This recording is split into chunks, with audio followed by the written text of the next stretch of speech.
CRNA Mentor isn't just about helping people navigate this journey to become nurse anesthetists.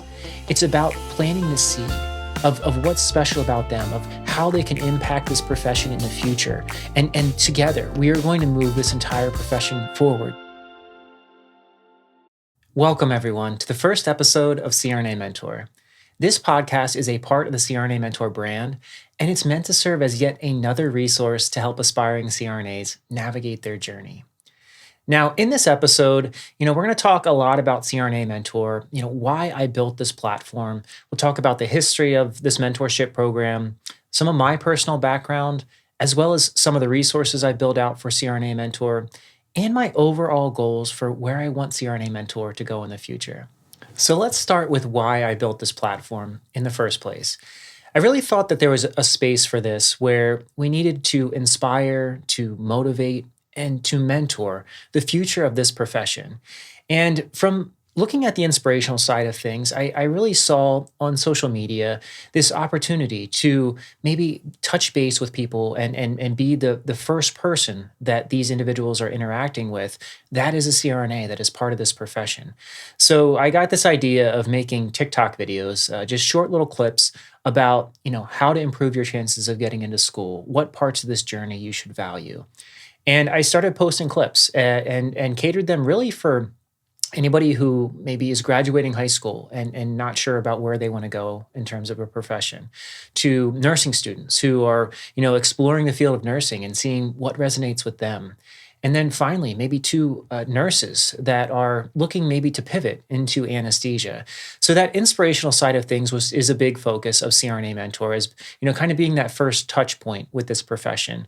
I go around to local colleges and talk to nursing schools. Overall, with CRNA Mentor, I'm really aiming at bringing awareness to this profession. Now, in terms of motivating, this journey is long. This journey is hard, and I always frame it as a journey and not a race to the finish line. I really focus on different parts of this, and I feel that there are many times there's going to be obstacles. There's many times you're going to get knocked down, and there should be somebody there to pick you up and dust you off and say, listen, oftentimes this is just par for the course, and you're going to have these obstacles. And in fact, these obstacles are what are going to make you stronger as you move forward and a better clinician moving forward. Sometimes, in these mentorship phone calls that I do, people just need to be told that they're doing the right things and kind of confirm that everything is going as it should. Because there's a lot of self-doubt and there's a lot of, questions is this the right path for me? I saw this online. But, you need to have a conversation and specifically tailor this journey to these individuals as they navigate everything.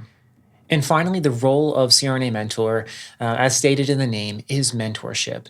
And I really, do my best to differentiate my mentorship from coaching. There's a lot of coaching programs out there that are telling people this is exactly what you have to do to get into CRNA school. And I try and stay away from that because I feel like when you approach it that way, you just get an identical product and everybody looks the same, everybody sounds the same. And the mentorship, what I really try and do is, again, tailor this journey specifically to these applicants and these aspiring CRNAs. Also to ask them to look inward and see, what's special about me? What are my strengths? How can I enrich this profession moving forward?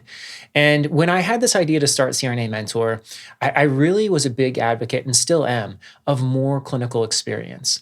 I see on social media, so many people are just interested in racing to the finish line and in applying with 1 year of experience. And the pillars of my teaching is experience. And that's how I think we're going to move forward, not just with the competitive nature of CRNA school, but what is in the best interest of these applicants. I also have a big emphasis on the ICU is a foundation of the CRNA career.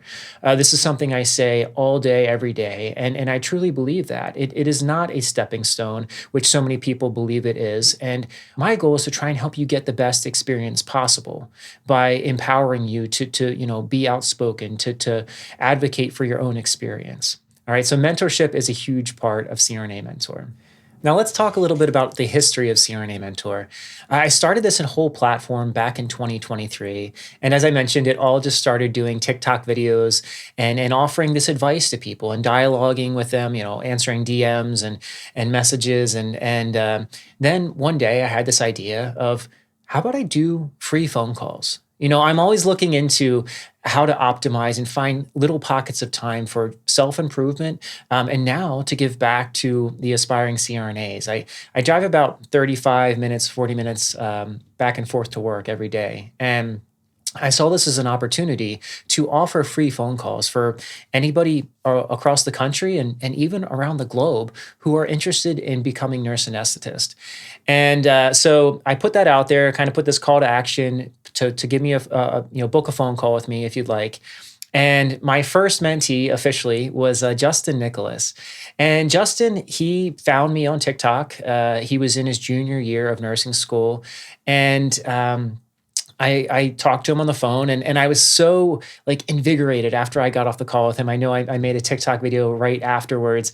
And it was something for me was very powerful because it proved the concept of, this connectivity across the nation and the ability to impact somebody who I otherwise wouldn't have had a conversation with. So it really put this thing into motion, CRNA Mentor. And now, that was back in, I believe, July of 2023. And since then, every single day, 5 days a week, I have phone calls after work.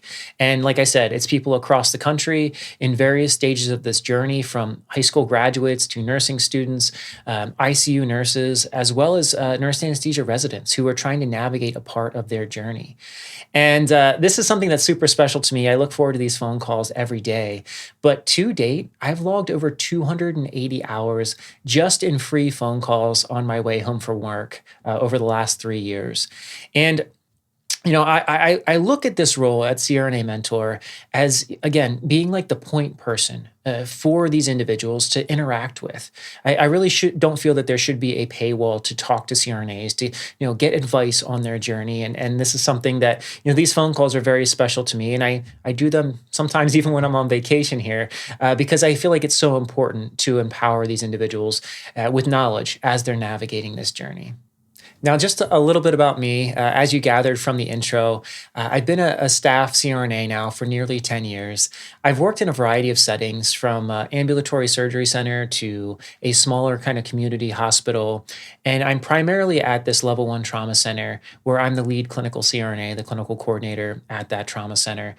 So I've worked in multiple different settings. I also precept for 2 different anesthesia programs. And I love interacting with my SRNAs or nurse anesthesia residents. And it's good to see, 2 different programs and kind of compare and contrast what the experiences are of these nurse anesthesia residents. I also am a professor at the University of Scranton's anesthesia program. I love teaching in the classroom, interacting with students, and I'm actually approaching now their seniors, my first class. So I'm into my 3rd year of teaching, and it's cool to see, them from being kind of baby SRNAs in the classroom to now really some of them doing exceptional things as students. And I really see a future for many of them in terms of really shaping this profession. But I really love wearing all these different hats. And quite honestly, all these steps that I've done and all these different hats that I have been intentional. I identified it, when I started CRNA Mentor, how can I best serve these aspiring CRNAs? And my perspective is I need to have multiple different looks at this profession. I need to see it from academia. I need to see it from clinical and being a lead clinical CRNA. I need to see it from the management side of things, what that looks like. And finally, in networking with everybody within our association and CRNAs across the country. And that's something that I really feel like I provide value to my mentees is, yes, a lot of this advice that I offer is from my perspective as I navigate this journey myself. But also it's from operating from all these different perspectives that I have and that are continuing to evolve. And that's how I can best serve individuals who are trying to achieve great things in this profession and help navigate certain parts of this. Now, as CRNA Mentor continued to evolve, I started building out more resources, and I'm in the midst of building out some big resources right now. But one of the things that I'm most proud of with this entire platform is the CRNA Mentor community. And this is a Facebook group that I started back in May of 2024. And my goal with the CRNA Mentor community was to have a warm, welcoming space where these aspiring nurse anesthetists would feel comfortable to ask questions, to share their wins and their losses, and to grow all together.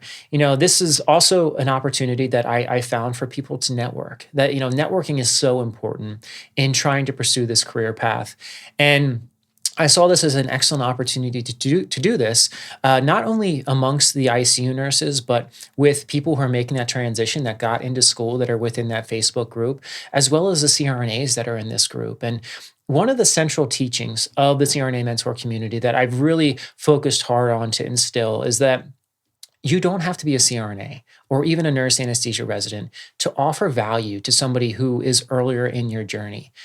Some of our biggest contributors are ICU nurses who are in pursuit of getting accepted to school, and they are, answering questions, offering their experience. And that's really what I try and elicit is get people to share, what worked for them, what didn't work for them, and to collectively, and that's the key word here is this collective effort. I constantly say, I'm the face of CRNA Mentor in this whole platform, but it is very much a collective effort. Any CRNAs that want to get involved, any nurse anesthesia residents who see value in mentorship, that's what this community is all about. Kind of to bring out the best in people and help each other pull each other forward in this profession. The very unique part about this entire group is that it is very much an eclectic group. We have people from high school graduates again that are just kind of toying with this idea. Maybe they saw one of my TikTok videos and they joined the group, or they heard about it and they found the group. We have nursing students who are navigating this, who are just learning what a nurse is, and then our seasoned ICU nurses. We have a number of clinical CRNAs as well as program directors, faculty. We have many members of the ANA board, as well as the president of the ANA, Jeff Moulter. And I'm so proud as to what this has become, that we've got so many, especially influential people in this field. But that has also kind of posed a challenge within that group and trying to make people feel welcome, that, nursing students can ask questions and not feel stupid because of the stage that this has created. And I think they've really done a really wonderful job doing that. And that's something that I'm super proud of. I also, with this group, I feel it's an excellent opportunity, and I encourage any of the listeners today that if you find value in mentorship, if you enjoy that in the ICU, now is your opportunity to join this group and to model what you see from maybe some of the advice from CRNAs, from the advice of seasoned ICU nurses, nurse anesthesia residents, and it gets to a little sense of what that could be like for you in the future if you really value mentoring. All right.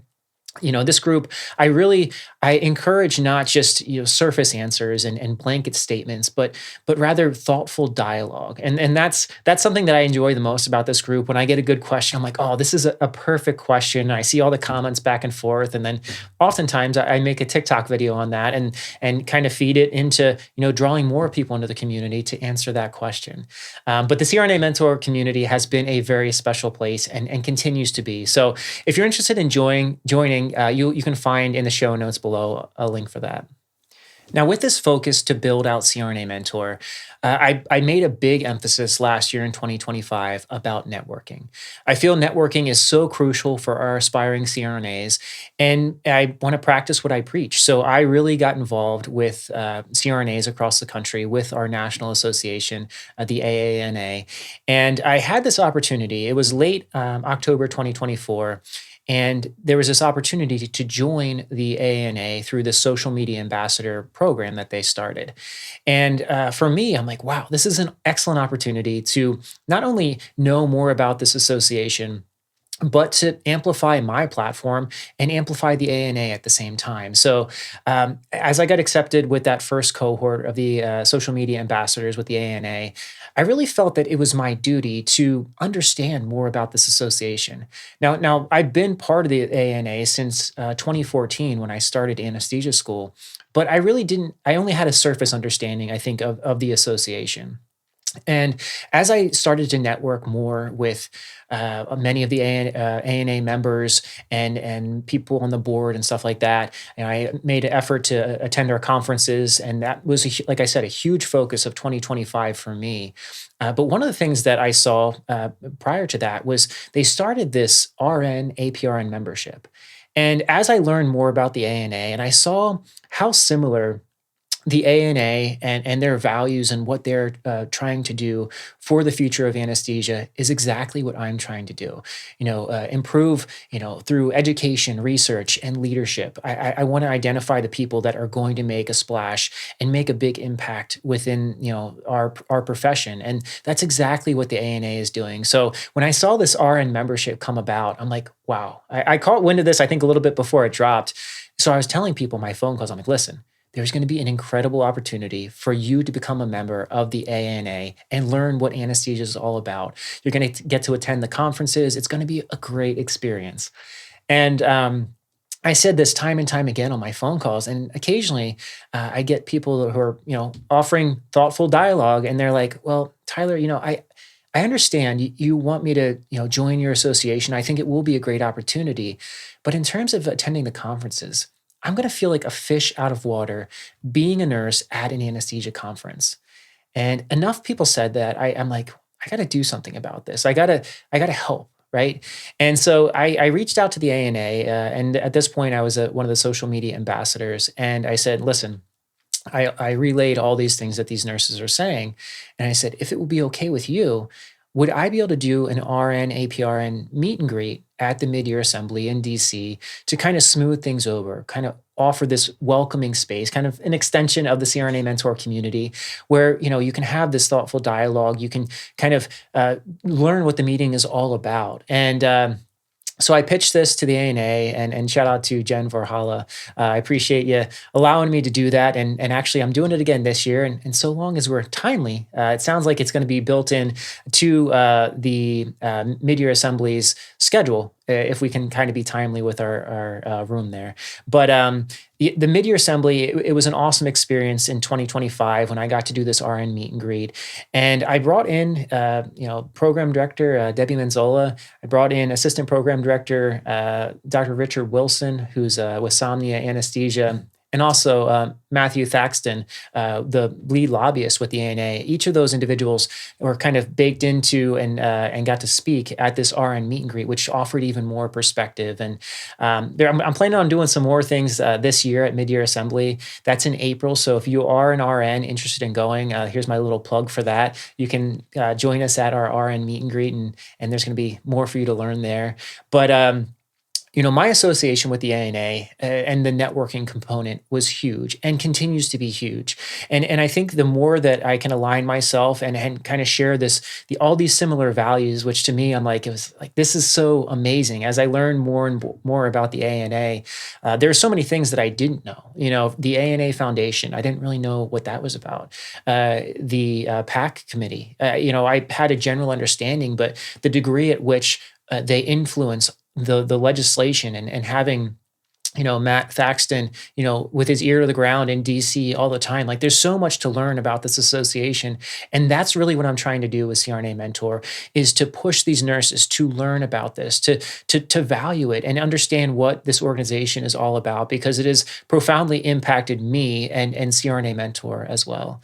I at mid-year assembly, again, I had Richard Wilson speak, and we have really became friends here. And he had told me when we were talking at mid-year, he's like, Tyler, once you come to these conferences, you're going to catch that bug. And I have. I absolutely love it. Went to annual Congress down in Nashville this past year.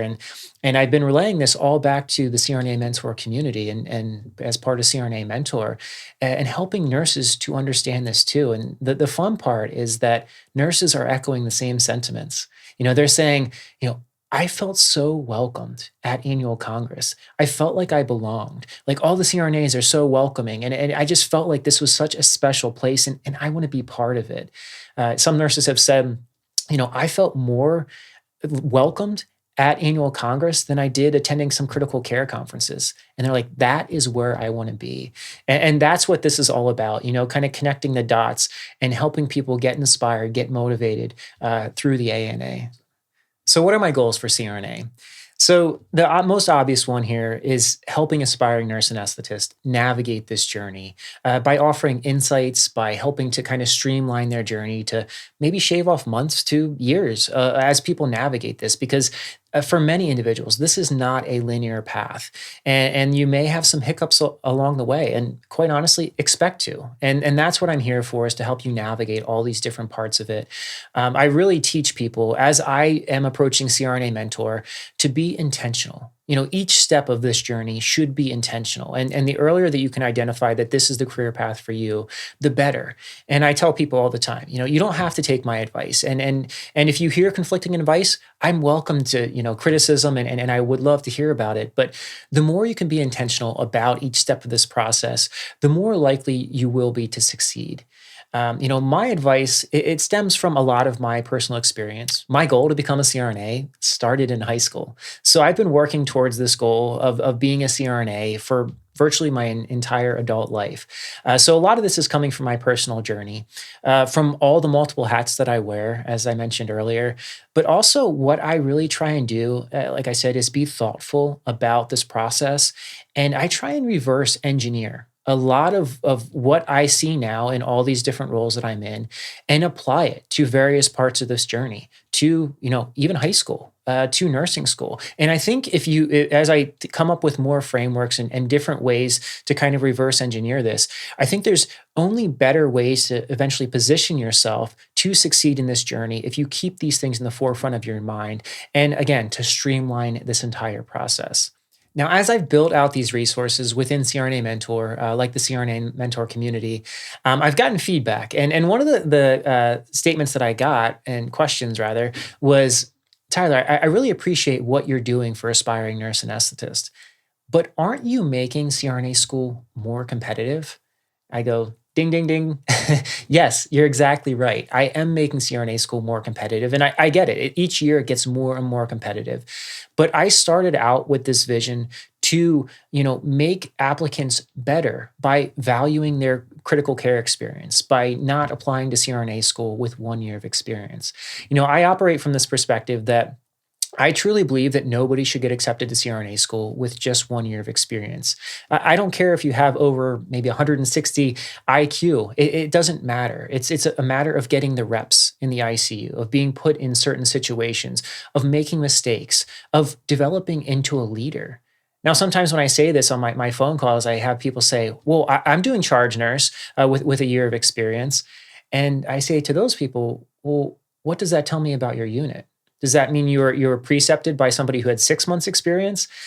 So I think that there's lots of parts of this journey that you can build on. And so long as you don't frame it as a race, but rather a journey, that mentality is really going to help you. But, I try and improve this applicant pool by valuing experience.